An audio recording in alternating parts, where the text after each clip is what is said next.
নমস্কার, সুপ্রভাত। সকলে কেমন আছেন? আশা করি সকলে ভালো আছেন। সকলে সারাটা দিন ভালো কাটুক, সকলে সুস্থ থাকুন, ভালো থাকুন, এই কামনা করি। আমার না ঠান্ডাটা বেশ কমে গেছিলো, সর্দি লেগেছিলো, যে সর্দিটা কমে গেছিলো। কালকে বললাম যে ঠান্ডা ঠান্ডা লাগছে আবার, কালকে থেকে আবার সেই সর্দি সর্দি আরম্ভ হয়েছে। রাত্রিবেলায় কাশি হচ্ছে, মানে ঠান্ডাটা ছেড়েও ছাড়ছে না আমায়, এরকম অবস্থা। আজকে আবার একাদশী,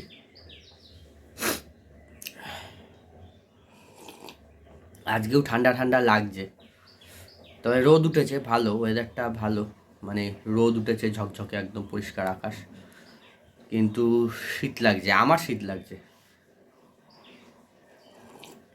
মা যেমন বলছে মায়ের ঠান্ডা লাগছে না, মায়ের আবার গরম লাগছে, রাত্রিবেলায় মায়ের গরম লাগছে।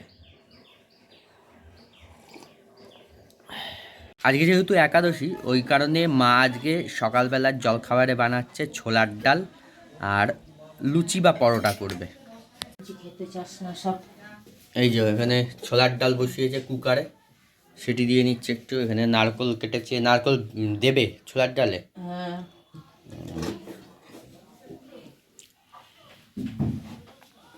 আজকে সারাদিনের খাবার হচ্ছে এই আটা ময়দা, আর রাত্রের দিকে ডালিয়া বা দুপুরবেলায় ডালিয়া বা সাবুর খিচুড়িও হতে পারে, দেখা যাক এখন কী হয়।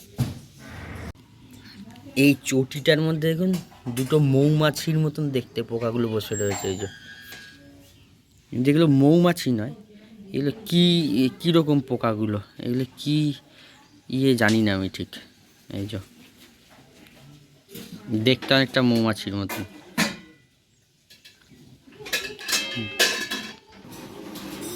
কি সুন্দর কালার, দেখতে হেভি লাগছে।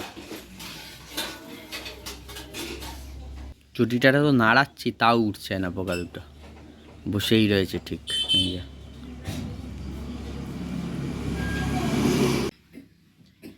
এই জাতীয় সকালের জল খাবার হয়েছে ছোলার ডাল নারকেল দিয়ে, আর হচ্ছে এই পরোটা।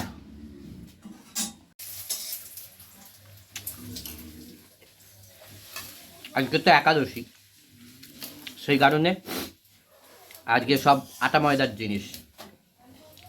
সকালবেলা খাবারের জন্য ছোলার ডাল করেছে আর পরোটা করেছে, আর ডালটা একবার একসঙ্গে বেশি করেই করেছে। দুপুরেও হবে এটা দিয়ে, দুপুরেও পরোটা হোক বা লুচি হোক, রাত্রে ডালিয়া, ডালিয়া বা সাবু।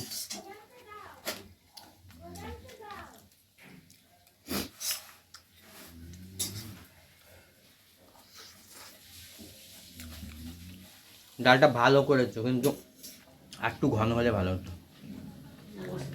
একটু পাতলা হয়েছে, গরম বলে না, ঠান্ডা হলে বসে যাবে।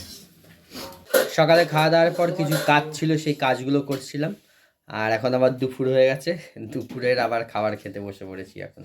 আজকে আর নিচে বসিনি, আজকে ওপরেই বসেছি চেয়ারে, কারণ ভাত তো না, আজকে তো পরোটা, সেই জন্য এই চেয়ারে বসে হাতে ধরে খেয়ে নেবো। লাগবে না। আর এই যে সকালে মা তো ডাল করেই ছিল, আর দুপুরে খাওয়ার জন্য এই কুমড়োর ছক্কা করেছে, কুমড়ো আলু তারপরে ছোলা মটর দিয়ে কুমড়োর ছক্কা আর পরোটা।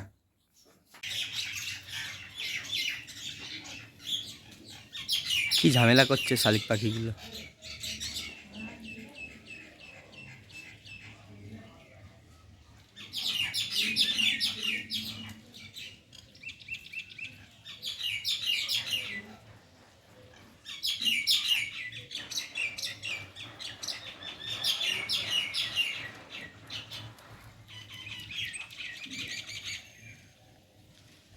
প্রতিদিন বিকেলের ঠিক এই সময়টায়, এই 4:30 পৌনে 5টার সময় না, এই শালিক পাখিগুলো আসে, আর এসে এইখানটায় খুব ঝামেলা করে এরা। আর ওই পোলটার মধ্যে কি করে কি জানি, পোলটার ওই ভেতরটার মধ্যে ফাঁকাটার মধ্যে শুধু উঁকি মারে, একবার নিচু হয় একবার উঁচু হয়, এরকম করে। মা আজকে সন্ধ্যাবেলা একটা স্ন্যাক্স বানাবে, সেটা হচ্ছে বাঁধাকপির বড়া। এই যে বাঁধাকপির বড়া বানানোর জন্য অর্ধেক বাঁধাকপি এরকম ছোট ছোট করে কেটে নিয়েছে, মানে খুব ছোট না আবার খুব বড়ও না, কেটে নিয়ে এটাকে ধুয়ে ভালো করে এখন নুন আর হলুদ মাখিয়ে রেখে দিয়েছে। ফার্স্ট পর্যায়ে তো এইটা, এরপরে স্টেপ বাই স্টেপ দেখাচ্ছি কি করবে। কপিটায় নুন মাখিয়ে রাখার জন্য এই যে কতটা জল বেরিয়েছে কপিটার থেকে। আর এখানে মা এখন লঙ্কা কুচিয়ে নিচ্ছে। মা বলল কপিটাকে একটু চটকে দিতে, মায়ের হাতে ব্যথা তো সেই কারণে আমি চটকে দিচ্ছি কপিটা। আর কপিটা চটকে এত জল বেরোলো, এই যে কত জল বেরিয়েছে। এই যেটা এরকম চেপে চেপে কপিটাকে জলটা নিংড়ে বার করে নিতে হবে।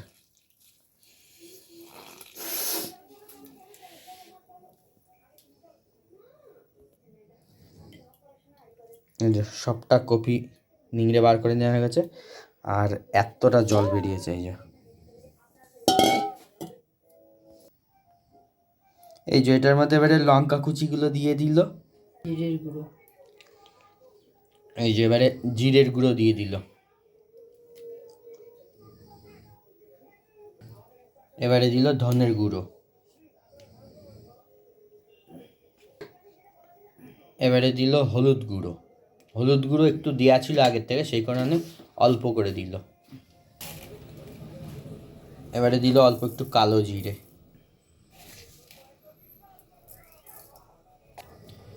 এবারে দিয়ে দিল একটু গোটা পোস্ত।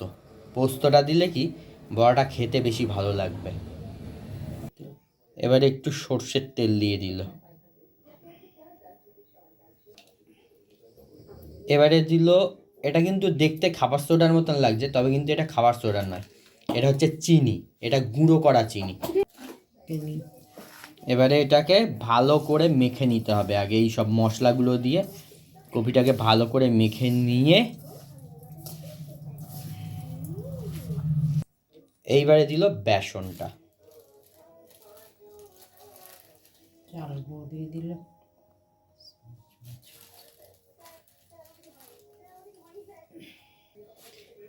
এবারে দিয়ে দিল 1 চামচ মতন ময়দা, মানে 4 চামচ বেসন দিল আর 1 চামচ ময়দা।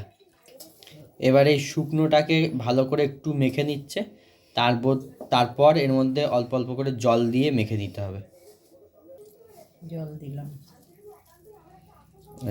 অল্প করে জল দিতে হবে, এক গাদা জল দিলে কিন্তু আবার একদম সেই থলথলে হয়ে যাবে, এটাকে টাইট করে মাখতে হবে।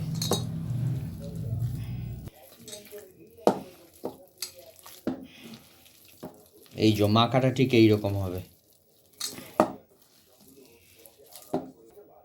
এইবারে নুন দিয়ে দিল, নুনটা একদম লাস্টে দিল, কারণ হচ্ছে বাঁধাকপিটা যেহেতু নুন দিয়ে মাখা ছিল, সেই কারণে যদি বেশি নুন হয়ে যায়, সেই কারণে সব দিয়ে মেখে নিয়ে তারপরে নুনটা দিল, দেখে নিয়ে একটু মুখে দিয়ে দেখে নিতে হবে, তারপর নুনটা দিতে হবে।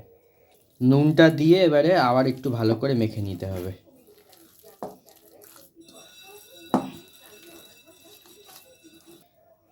এটা মাখা কমপ্লিট হয়ে গেছে, এবারে এটাকে 10 মিনিট রেখে দিয়ে তারপরে ভাজবে।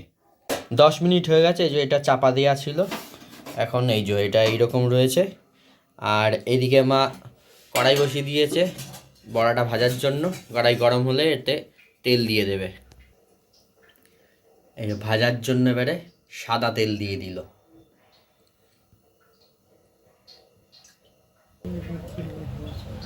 তেলটা এবারে গরম হয়ে গেছে, এইবারে তেলটা গরম হয়ে গেছে কিনা সেটা চেক করার জন্য অল্প একটু আগে ছেড়ে দেখে নিচ্ছে গরম হয়েছে কিনা।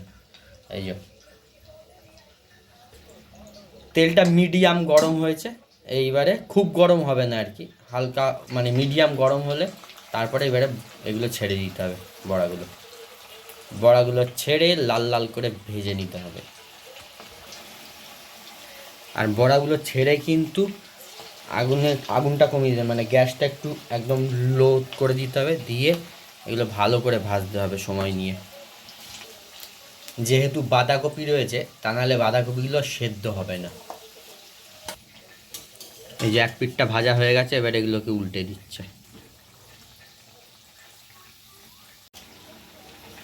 এই যে বড়াগুলো একদম লাল লাল করে ভাজা হয়ে গেছে, এইবারে তুলে নিতে হবে।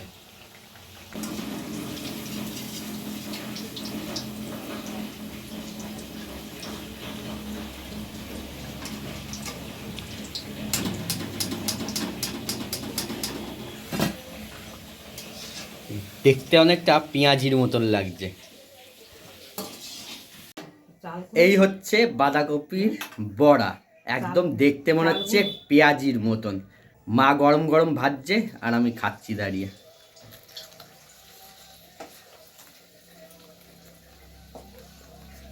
দারুণ দারুণ লাগছে।